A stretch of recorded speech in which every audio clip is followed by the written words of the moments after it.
बिस्मिल्लाहिर्रहमानिर्रहीम। अस्सलामुअलैकुम सामाइन। सच्ची कहानियां में खुशामदीद। आपसे दरख्वास्त है कि सच्ची कहानियां को सब्सक्राइब करें। लॉकडाउन में मेरी इज्जत लुट गई। मैं एमन हूँ। मेरा ताल्लुक एक मिडिल क्लास फैमिली से था। मेरे वालिद साहब का नाम मंजूर हुसैन था। मामूली पढ़े लिखे थे। एक सरकारी स्कूल में क्लर्क की जॉब करते थे। मुझे भी पढ़ाई का बहुत शौक था। मैंने अच्छे नंबरों से मैट्रिक का इम्तिहान पास किया था।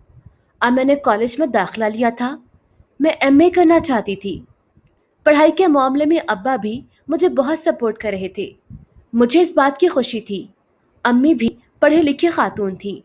वो शाम को बच्चों को ट्यूशन पढ़ा लेती, जिसकी वजह से घर का खर्चा निकल आता। अल्लाह का करना अच्छा हुआ और मैंने एमए इस्लामियात में कर लिया। मेरे घर वाले बहुत खुश थे। खास तौर पे मैं अपनी कामयाबी पे बहुत खुश थी। अब्बा को अब मेरी शादी की फिक्र लग गई थी। मैं देखने में बहुत खूबसूरत थी। लंबा कद, लंबे बाल, गोरा मुखड़ा और बड़ी बड़ी आंखें। अल्लाह ने मुझे हुस्न से नवाजा था। अब्बा स्कूल में जहाँ जॉब करते थे वहाँ अपने कॉलीग से बात की। उनका नाम जफर कमाल था। उन्होंने कहा, मंजूर हुसैन, तुम फिक्र ना करो, अल्लाह बेहतर करेगा। चंद दिनों के बाद जफर साहब ने अपने बेटे सलमान की बात मेरे वालिद साहब से की। सलमान उनका इकलौता बेटा था, एक फर्म में जॉब करता था। अब्बा को जफर साहब की बात सुनने में अच्छी लगी। उन्होंने कहा, तुम शाम को सलमान को लेके मेरे घर आ जाना। इस तरह सब घर वाले सलमान से मिल लेंगे और तुम भी यमन को देख लेना। अगर मुनासिब लगा तो दोनों की मंगनी कर देंगे। जफर साहब को अब्बा की बात पसंद आ गई।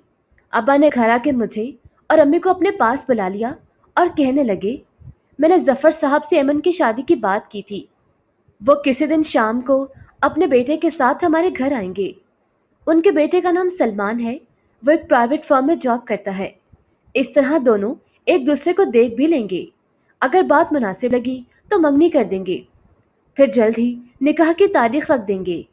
एक दो दिन के बाद शाम के वक्त दरवाजे पे दस्तक हुई। जब अब्बा ने देखा तो जफर साहब और सलमान मिलने आए थे।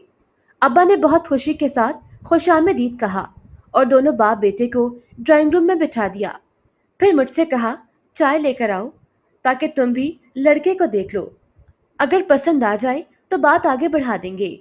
सलमान देखने में अच्छे लगे थे। शक्ल सूरत से काफी अच्छे थे। बहुत सुलझी हुई गुफ्तगू कर रहे थे। जफर साहब ने अब्बा का हाथ पकड़ा और कहा, लो जी मंजूर हुसैन, हमें तो एमन बेटी बहुत अच्छी लगी। अगर तुमको भी मंजूर है तो बताओ, अब तुम क्या कहते हो। अब्बा को भी सलमान पसंद आ गया। इस तरह दोनों घर वालों की रजामंदी से मंगनी की रस्म अदा कर दी गई। ठीक एक हफ्ते के बाद निकाह की तारीख रख दी गई। मेहमानों के जाने के बाद वालिद साहब बहुत खुश थे। आखिर एक हफ्ते के बाद वो दिन आ गया और मैं सलमान की दुल्हन बन गई। सलमान का घर ज्यादा बड़ा नहीं था। दो पोर्शन पर घर की तामीर हुई थी। नीचे सास और ससुर का कमरा था। ऊपर वाले पोर्शन में मेरा और सलमान का बेडरूम था। सलमान की वालिदा बीमार रहती थी। मैंने अच्छे तरीके से घर की जिम्मेदारी संभाल ली, जिसकी वजह से सास और ससुर बहुत खुश थे। साथ ही साथ सलमान भी बहुत खुश था। शादी के एक साल के बाद अल्लाह ने मुझे रहमत से नवाजा। मैंने एक बेटी को जन्म दिया। उसका नाम हमने तानिया रखा। तानिया देखने में बहुत प्यारी बच्ची थी। उसके आने से घर में रौनक लग गई।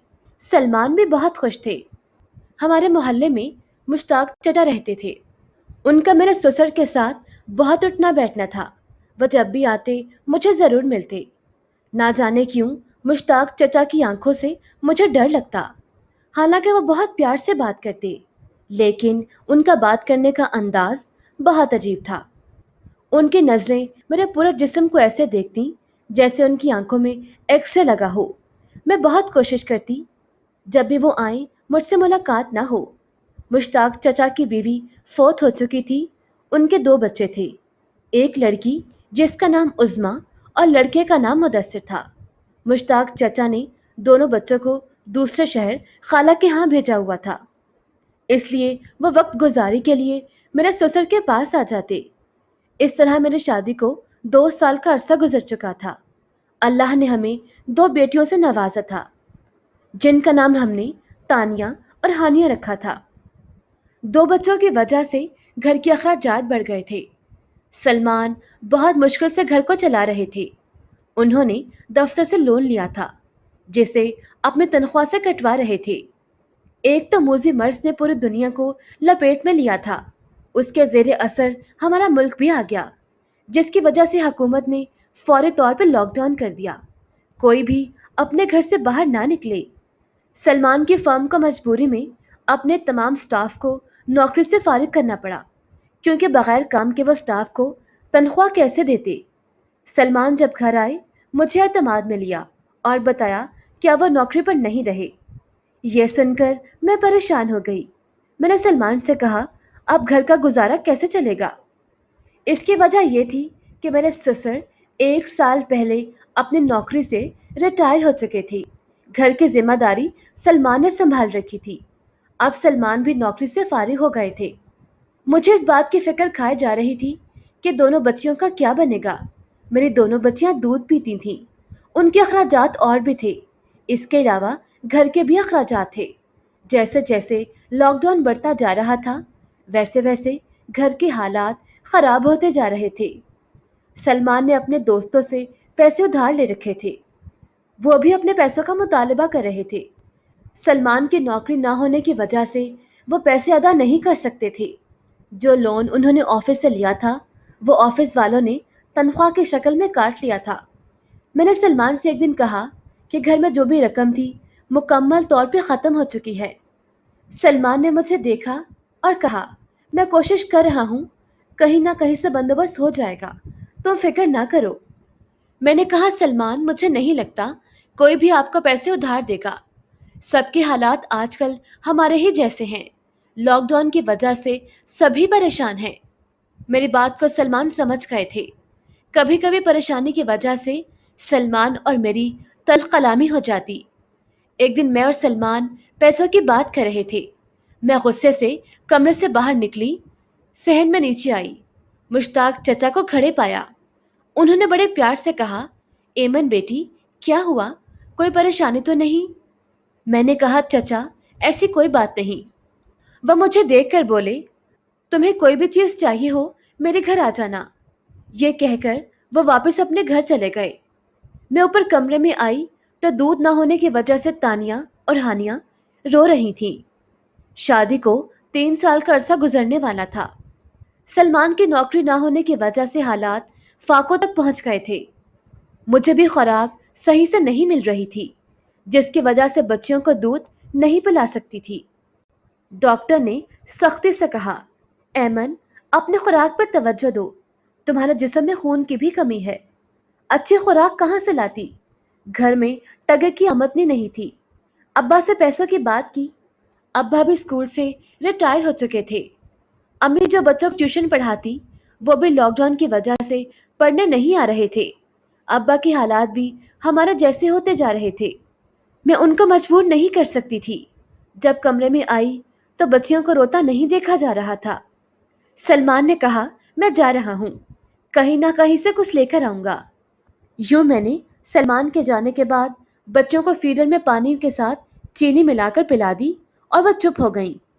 रात को सलमान खाली हाथ घर आए। नाकामी उनके चेहरे पे झलक रही थी। उन्होंने कहा, एमन, मैंने बहुत कोशिश की, मगर किसी ने मेरी मदद ना की। मैं चुप हो गई। अगले दिन अभी सुबह हुई थी कि बच्चियों ने रोना शुरू कर दिया। सलमान ने दोनों कानों में उंगलियां ठूस लीं और मुझसे कहने लगे, खुदा के लिए इनको चुप करवाओ, वरना मैं पागल हो जाऊंगा। मैंने कहा, आप बच्चियों के पास बैठे रहें, मैं खुद से कोशिश करके आती हूँ। मैं फौरन मुश्ताक चचा के घर गई। उनका घर हमारे मोहल्ले में ही था। दोपहर होने को आ रही थी। पसीने में शराबूर थी। कुछ देर के बाद चचा ने दरवाजा खोल दिया। मुझे देख के हैरान रह गए। मैंने कहा, चचा, मैं किसी काम की वजह से आपके पास आई हूँ। उन्होंने खुशामदीद कहा, जरूर जरूर। वह मुझे अपने साथ कमरे में ले गए और पूछने लगे, कैसे आना हुआ एमन, खैरियत तो है ना? मैंने कहा, चचा, खैरियत है, बस आपसे काम आन पड़ा है। آپ نے کہا تھا جب कोई जरूरत हो मेरे पास आ जाना। चचा, मुझे कुछ पैसे चाहिए, इसलिए आपके पास आई हूँ। चचा ने कहा, कोई बात नहीं, पहले पानी पियो, फिर बात करते हैं। तुम्हें जितने भी पैसे चाहिए मिल जाएंगे, फिक्र मत करना, मैं हूं ना। और मुझे एक बात बताओ, मैंने सुना है कि सलमान अब नौकरी पे नहीं जाता, क्या हुआ? कोई बता रहा था कि उसको नौकरी से फारिग कर दिया है। मैंने कहा, चचा, ऐसी कोई बात नहीं। आपको तो मालूम है इस वबा की वजह से पूरे मुल्क में लॉकडाउन लगा है, इसलिए सलमान ऑफिस नहीं जा रहे। चचा मशकूक अंदाज में मुझे देखे जा रहे थे, मुझसे पूछने लगे कितने पैसे चाहिए। मैंने कहा, कुछ ज्यादा नहीं, बस 20,000 रुपये चाहिए। चचा कुछ देर के लिए कमरे से बाहर चले गए। चंद लम्हों के बाद वापस आए तो उनके हाथ में पैसे मौजूद थे। मुझे बेड पे बैठने का इशारा किया और कहने लगे, गिन लो, कहीं ज्यादा तो नहीं। मैं पैसे गिनने लगी, इतने में चचा ने अपने कमरे की कुंडी अंदर से लगा दी। मेरे हाथ पैसे गिनते गिनते रुक गए। मुझे समझ नहीं आ रही थी कि दरवाजे को कुंडी क्यों लगाई गई। मैंने पैसे गिने तो पूरे 20,000 थे। मैं खुश हो गई कि मेरा काम तो हो गया। मैंने कहा, चचा, पैसे पूरे हैं, अब इजाजत दीजिए, बच्चियां भूख की वजह से रो रही हैं, मैं उन्हें अकेला छोड़ के आई हूँ। चचा मुश्ताक ने मेरा हाथ पकड़ लिया और मुझे अपनी तरफ खींच लिया और बोले, एमन, हर चीज की कीमत होती है, तुम्हें मैंने जो पैसे दिए हैं वो तुमसे वापस नहीं लूंगा। मैंने कहा, चचा, मुझे समझ में नहीं आ रही आप क्या चाहते हैं। मैं पूरी कोशिश करूंगी आपको पैसे लौटा दूं। चचा मुश्ताक की आंखों में अजीब सी चमक थी। साथ ही उन्होंने मुझे बेड पे लिटा दिया, अपने मजबूत हाथों से मेरे दोनों हाथों को पकड़ लिया और मेरे साथ वो कुछ करने लगे जो नाकाबिले बयां है। मैंने 20,000 की कीमत चुका दी थी। 1 घंटे के बाद मैं अपने घर पे मौजूद थी, मगर इन पैसों की बहुत भारी कीमत देकर आई थी। मैंने सलमान के हाथ में पैसे दिए कि जाओ बच्चियों का दूध और घर की दूसरी चीजें लेकर आओ। सलमान फौरी तौर पे बाहर चले गए। मैं वॉशरूम में आकर आईने के सामने खड़ी रो रही थी। वजह इसकी ये थी कि मैं पाक दामन न थी। चचा मुश्ताक ने अपने पैसों की सारी कीमत वसूल कर ली थी। मैं रोती जा रही थी, दिल चाहता था खुदकुशी कर लूं, मगर जब कमरे में आई तो दोनों बच्चियां अपने नन्हे मुन्ने हाथों से खेल रही थीं। उनके चेहरों पर एक मुस्कुराहट थी। मैंने अपने हाथ उनके सर पर रख दिए और प्यार करने लगी। बच्चों, तुम्हारे लिए मैंने बहुत बड़ी कीमत अदा की है, मुझे माफ कर देना। दुनिया में ऐसे लोगों को अल्लाह इबरत का निशान बनाएगा जो किसी की मजबूरी का नाजायज फायदा उठाते हैं। मेरे दिल से मुश्ताक चचा के लिए बद्दुआ निकल रही थी। ना जाने और कितनी एमन होंगी जो उनकी हवस का निशाना बनी होंगी। 2 घंटे के बाद सलमान भागते हुए कमरे में दाखिल हुए। मेरे पूछने पर सलमान ने कहा, एमन, गजब हो गया, मुश्ताक चचा का एक्सीडेंट हो गया है, एक कार ने उन्हें टक्कर मारी और वो मौके पर ही मर गए। मैंने फौरन आसमान की तरफ देखा और दिल से बात निकली, वाह मेरे मालिक, तो बेहतर इंसाफ करने वाला है।